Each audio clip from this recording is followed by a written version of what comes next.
CMR shopping mall Dasara ధమాకా offers అద్భుతమైన offers తో పాటు అబ్బురుపరిచే స్పాట్ గిఫ్ట్స్.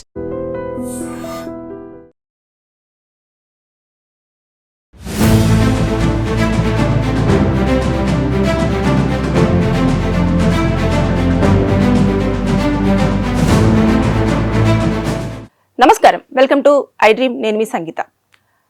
కేంద్ర ప్రభుత్వం కొత్తగా ఒక పాలసీని తీసుకురావడం జరిగింది. దాని పేరు వచ్చేసి స్క్రాప్ పాలసీ. అసలు ఈ స్క్రాప్ పాలసీ ఎందుకు ఉపయోగపడుతుంది, ప్రజలకు ఏ విధంగా దీన్ని ఉపయోగించుకోవాలి అనేది తెలుసుకోవాలంటే మనం ఒక్కసారి ఈ వీడియోలో పూర్తి సమాచారాన్ని మాట్లాడుకునే ప్రయత్నం చేద్దాం.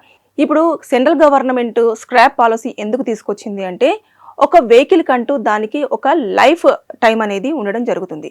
దాని ప్రకారంగా ఆ వెహికల్స్ ఎక్కువ రోజులు మనం వాడినట్లయితే అది మనకు ఇబ్బంది కలిగించే అవకాశం ఉంటుంది. మనం రోడ్ల మీద చూస్తుంటే కొన్ని లక్షలలో వెహికల్స్ తిరుగుతూ ఉన్నాయి. కేవలం ఒక తెలంగాణ ప్రాంతంలో చూసుకుంటేనే 1,80,00,000 వెహికల్స్ రోడ్ల మీద ప్రయాణం చేస్తూ ఉన్నాయి. అయితే దాంట్లో 80,000కు పైగా ఈ ఏవైతే వెహికల్స్ ఉన్నాయో అవన్నీ కూడా వాటి లైఫ్ టైం అయిపోయిన వెహికల్సే రోడ్ల మీద తిరుగుతూ ఉన్నాయి. దానివల్ల అంటే ఒక వెహికల్కి వచ్చేసి 15 సంవత్సరాలు మాత్రమే ఆ వెహికల్ని యూజ్ చేయడానికి ఉంటుంది. లేకపోతే 15 సంవత్సరాల కంటే మనం ఒక్క రోజు ఎక్స్ట్రా యూజ్ చేసినా సరే మనకు చాలా ఇబ్బందులను అనేది ఎదుర్కొంటూ ఉంటాం. ఎందుకంటే పొల్యూషన్ ఎక్కువగా అవుతుంది దానివల్ల. తర్వాత ఇంజన్ సరిగ్గా పనిచేయకుండా పోతుంది, మనం ఎన్నిసార్లు సర్వీస్ చేయించినా సరే. అదే విధంగా కొన్నిసార్లు వెహికల్స్ రోడ్డు మీద వెళ్తున్నప్పుడు షార్ట్ సర్క్యూట్ అయిపోయి కూడా వెహికల్స్ మంటలలో కాలిపోతూ ఉంటాయి. అదే విధంగా ఆయిల్ అనేది, ఇంజన్ ఆయిల్ అనేది కారిపోతూ ఉంటుంది. మనం ఎన్నిసార్లు చెక్ చేయించినా, ఎన్నిసార్లు సర్వీసింగ్ తీసుకెళ్ళినా సరే దాని లైఫ్ టైం అనేది అయిపోయింది. కాబట్టి మనం ఎన్నిసార్లు చేయించినా మళ్ళీ రిపేర్కు వస్తూనే ఉంటుంది. సో ఒక వెహికల్ లైఫ్ టైం వచ్చేసి 15 సంవత్సరాలు అని చెప్పేసి గవర్నమెంట్ గుర్తించి, దీనివల్ల ఎక్కువగా ప్రజలు ఇబ్బంది పడుతున్నారు, అదే విధంగా పొల్యూషన్ కూడా ఎక్కువగా అవుతుంది అని చెప్పేసి సెంట్రల్ గవర్నమెంట్ ఈ స్క్రాప్ పాలసీని తీసుకురావడం జరిగింది. ఈ స్క్రాప్ పాలసీ వల్ల ఏమవుతుంది అంటే, ఒక వెహికల్ ఏదైతే మన దగ్గర ఉన్న వెహికల్ 15 సంవత్సరాల కంటే ఎక్కువగా ఉంటే మనము ఎలా అప్రోచ్ అవ్వాలి, దీన్ని ఏం చేయాలి అని అంటే, మొత్తం తెలంగాణ ప్రాంతంలో ఒక 3 కంపెనీస్కి కూడా ఈ స్క్రాప్ అనేది ఇవ్వడం జరిగింది. అంటే ఎలా అంటే, ఒక వెహికల్ 15 సంవత్సరాలు అయిపోయింది మన దగ్గర ఉంది అని అంటే మనం ఫస్ట్ వాళ్ళని అప్రోచ్ అవ్వాలి. అయిపోయిన తర్వాత వాళ్ళు ఏం చేస్తారు అంటే, మన వెహికల్కు ఉన్న ఆర్సీని పంపించమని చెప్పేసి అంటారు. పంపించిన తర్వాత వారు మొత్తం చెక్ చేసుకుంటారు. అంటే మన ఆర్సీ మీద ఏమైనా చలాన్స్ ఉన్నాయా, అదేవిధంగా లోన్ ఏమైనా ఉందా, దాంతోపాటు యాక్సిడెంట్స్ ఏమైనా జరిగాయా లేదా అని. ఒకవేళ ఏమీ లేవు ఇలాంటివి అని చెప్పేసి అనుకున్నప్పుడు వాళ్ళు ఒక నో అబ్జెక్షన్ సర్టిఫికేట్ NOC అనేది మనకు ఇవ్వడం జరుగుతుంది. ఒకవేళ ఉన్నాయి అని తెలిసింది అనుకోండి, ఇందులో ఈ మూడిట్లలో ఏది ఒకటి ఉన్నా కూడా ఆ వెహికల్కి NOC అనేది వాళ్ళు ఇవ్వకుండా ఉంటారు. ఎందుకంటే ఇది గవర్నమెంట్ త్రూ నుంచి జరుగుతున్న ప్రాసెస్ అంతా కాబట్టి వాళ్ళు చాలా పకడ్బందీగా స్టెప్ బై స్టెప్ ఆ విధంగానే వెళ్ళడం జరుగుతుంది. ఇదంతా కూడా ఇప్పుడు మనం ఏవైతే కంపెనీస్ చెప్పామో ఆ కంపెనీస్ అన్ని కూడా, స్క్రాప్ కంపెనీస్ అన్ని కూడా గవర్నమెంట్ ఆధీనంలోనే పనిచేయడం జరుగుతుంది. అయితే ఇక ఒకవేళ NOC అనేది మనకు సర్టిఫికెట్ వాళ్ళు ఇష్యూ చేస్తారు. ఇష్యూ చేసిన తర్వాత ఆ సర్టిఫికెట్ ప్లస్ తర్వాత మన వెహికల్ని వారు ఏదైతే కంపెనీ అడ్రస్ చెప్తారో అక్కడికి తీసుకువెళ్లాల్సి ఉంటుంది. ఒకవేళ మీరు తీసుకువెళ్ళలేకపోయినా సరే వారు ఏం చేస్తారంటే వాళ్ళ ఎంప్లాయీస్ని పంపించి ఆ వెహికల్ని తీసుకుపోవడానికి వస్తారు. కాకపోతే తీసుకువెళ్ళడానికి అయిన ఖర్చులు మాత్రం మనమే భరించాల్సి ఉంటుంది. అక్కడికి తీసుకెళ్లిన తర్వాత ఆ వెహికల్ని మొత్తం తరువుగా చెక్ చేస్తారు. అంటే ఎవ్రీథింగ్ చెక్ చేసిన తర్వాత దానికి ఒక రేట్ అనేది ఫిక్స్ చేస్తారు. ఈ వెహికల్కి మార్కెట్లో ఇంత రేట్ వస్తుందండి, ఎందుకంటే ఈ ప్రాబ్లమ్స్ ఉన్నాయి, ఇంత ఉంది అని చెప్పేసి ఆ రేటును వాళ్ళొకటి ఫిక్స్ చేసిన తర్వాత మన ఆర్సీ ఎవరి పేరు మీద అయితే ఉంటుందో ఆ పేరు ఉన్న వాళ్ళకు వెంటనే ఇమీడియట్గా అకౌంట్లోకి ఆ మనీని కూడా ట్రాన్స్ఫర్ చేయడం అనేది జరుగుతుంది.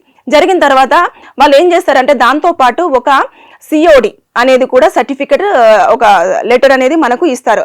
అంటే COD లెటర్ ఇచ్చిన తర్వాత మనం గనక ఇదంతా అయిపోయిన తర్వాత, ఈ ప్రాసెస్ అంతా కంప్లీట్ చేసుకున్న తర్వాత ఏదైతే మనము వెహికల్ తీసుకోవడానికి వెళ్తామో మనం ఈ COD లెటర్ని చూపించిన తర్వాత ఓకే ఫైన్, వీళ్ళది వెహికల్ అక్కడికి వెళ్ళడం జరిగింది, సో ఇది గవర్నమెంట్ నుంచి ఇష్యూ చేసిన COD కాబట్టి అని చెప్పేసి వెహికల్ మీద ఏమైనా తక్కువగా ఉంది అంటే ఒక 2 to 3% వరకు ట్యాక్స్ అనేది తక్కువ చేస్తూ ఉంటారు.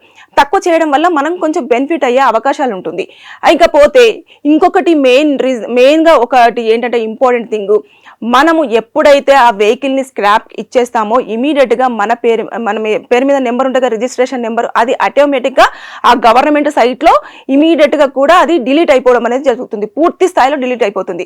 కానీ కొంతమంది ఇది గ్రహించరు. ఏమిటంటే ఇక్కడ ఇస్తే ఇంత రేటే వస్తుంది, బయట వేరే ఒక థర్డ్ పార్టీకి కనుక అమ్ముకుంటే మనకి ఇంకా ఎక్కువ రేట్ వచ్చే అవకాశాలు ఉంటుంది కదా, దీనికోసం ఎందుకు ఇంత ఇబ్బంది పడడం అని చెప్పేసి అనుకుంటారు. కానీ అక్కడ మైనస్ ఏంటి తెలుసా, మనం ఎప్పుడైతే ఇవన్నీ చెక్ చేయరు, వాళ్ళు ఇదంతా చెక్ చేయకుండా బండి విని తీసుకుంటారు. మనం ఎంతో కొంత రేటు ఇచ్చేస్తే ఈ మాకు ఇంత కావాలని చెప్పేసి మనం అంటాము, వాళ్ళు ఇంత ఇస్తామని చెప్పేసి ఇస్తారు.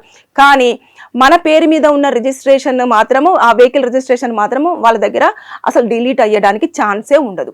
అది మన పేరు మీదనే ఉండడం జరుగుతుంది. దానివల్ల కొన్ని ఇబ్బందులు కూడా మనం ఫ్యూచర్లో ఎదుర్కొనే అవకాశం ఉంటుంది.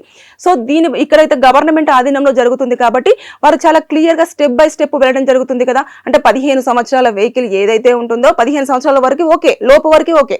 15 సంవత్సరాల పైబడి వెహికల్స్ కనుక ఉంటే అవి స్క్రాప్కి వచ్చేస్తాయి. అక్కడ మొత్తము మన ఆర్సీని మొత్తం చెక్ చేస్తారు. ఎలాంటి ఇబ్బందులు లేవు అనుకుంటే మనకు ఒక వెహికల్ తీసుకురమ్మంటారు, దాన్ని వాళ్ళు హ్యాండిల్ చేసుకుంటారు, ఒక రేట్ ఫిక్స్ చేస్తారు, మన అకౌంట్కి ఇమీడియట్గా డబ్బులు ట్రాన్స్ఫర్ చేస్తారు.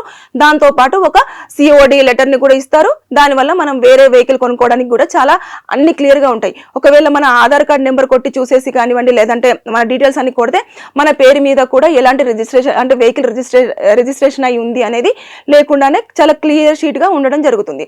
సో ఇది అన్నింటిని దృష్టిలో పెట్టేసుకొని గవర్నమెంట్ చాలా పక్కడబందీగా చర్యలు తీసుకోవడం జరిగింది. అంటే ఇప్పటి వరకు కూడా ఈ స్క్రాప్ కోసం వచ్చిన వెహికల్స్ కూడా చాలా ఉన్నాయి. మొత్తం ఒక ఏదైతే ఉందో మన బస్సులు వచ్చేసి మొత్తం 7 బస్సెస్ వచ్చాయి. మొత్తం అవి అన్ఫిట్ అని చెప్పేసి అనుకునేలాగా ఒక 7 బస్సెస్ వచ్చేసాయి. మిలిటరీ వెహికల్స్ వచ్చేసి 4 వచ్చాయి. అదేవిధంగా కార్లు వచ్చేసి 160 వచ్చాయి. 2 వీలర్స్ వచ్చేసి 40 to 50 వెహికల్స్ కూడా ఇప్పటి వరకు వారి వెహికల్స్ కి లైఫ్ టైం అయిపోయింది కాబట్టి స్క్రాప్ ఇవ్వడం జరిగింది. అవి ఇచ్చిన తర్వాత ఏం చేస్తారు అంటే వాటిలలో మనకి అల్యూమినియం, ఐరన్, దాంతోపాటు ప్లాస్టిక్, ఫైబర్, ఇవి అంటే వెహికల్స్లలో మనం ఎక్కువగా చూస్తూ ఉంటాం. అయితే వీటిని అన్నింటినీ కూడా డిఫరెంట్ వేలలో కలెక్ట్ చేసేసి వాటిని మొత్తం కూడా ఒక రోలర్లో వేసేసి దాన్ని మొత్తం ఇంత పెద్ద వస్తువుని కాస్త ఇంత చిన్నగా చేసేసి లారీలలో పంపిస్తూ ఉంటారు.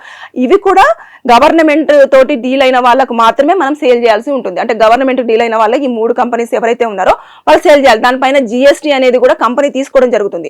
కంపెనీ ప్రొవైడ్ చేస్తుంది. దాంతోపాటు అది గవర్నమెంట్కు ట్యాక్స్ రూపేణా కట్టడం కూడా జరుగుతుంది. అంటే ఇంత క్లియర్ గా కూడా ఈ స్క్రాప్ సంబంధించిన స్కీమ్ ఏదైతే పాలసీ ఉందో దాన్ని తీసుకురావడం జరిగింది. దీనివల్ల చాలా వరకు కూడా అన్ఫిట్ గా ఉన్న వెహికల్స్ అన్ని కూడా మనం ఇప్పుడు ఏదైతే ఇబ్బంది పడుతున్నామో అవన్నీ కూడా మనము దానికి ఇచ్చేస్తే అన్ని రకాలుగా సేఫ్ సైడ్ గా ఉంటుంది. అంటే వెహికల్ కొంతమంది సెంటిమెంట్ గా యూజ్ చేస్తూ ఉంటారు.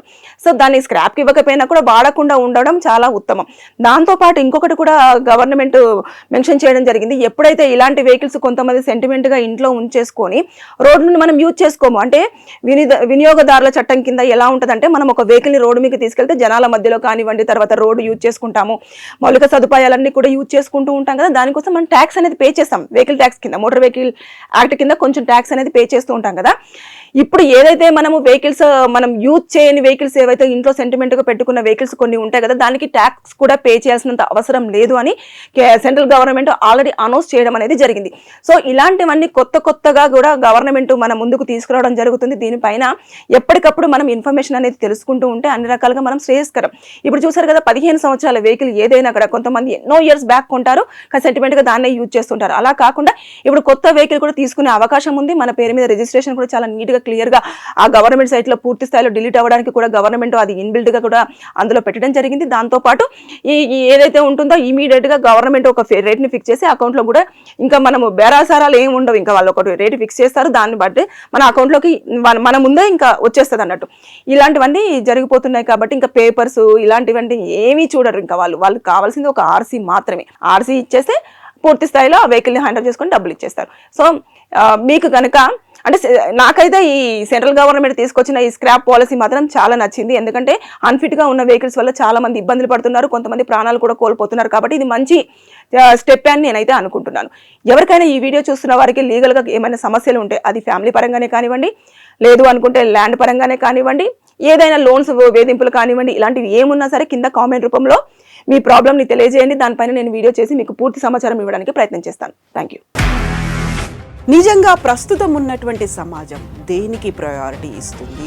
ఆర్థిక సంబంధాల చుట్టూ మాత్రమే తిరుగుతుంది. మళ్ళీ ఎన్నికలంగానే చాలా విరక్తి కలుగుతాను. మంచి అనిపిస్తుంది కదా, లేడీస్ కూడా ఛాలెంజింగ్ జాబ్స్ చేసినప్పుడు చాలా బాగుంటది. ట్రాఫిక్ అసిస్టెంట్స్ గా నియమించిన ట్రాన్స్జెండర్స్ అందరితో సాల్యూట్ చేయించుకుంటున్నారు. ఫుడ్ డెలివరీ ఇవ్వటానికి వెళ్ళినటువంటి డెలివరీ బాయ్ అనిల్ పై కళ్ళ ముందు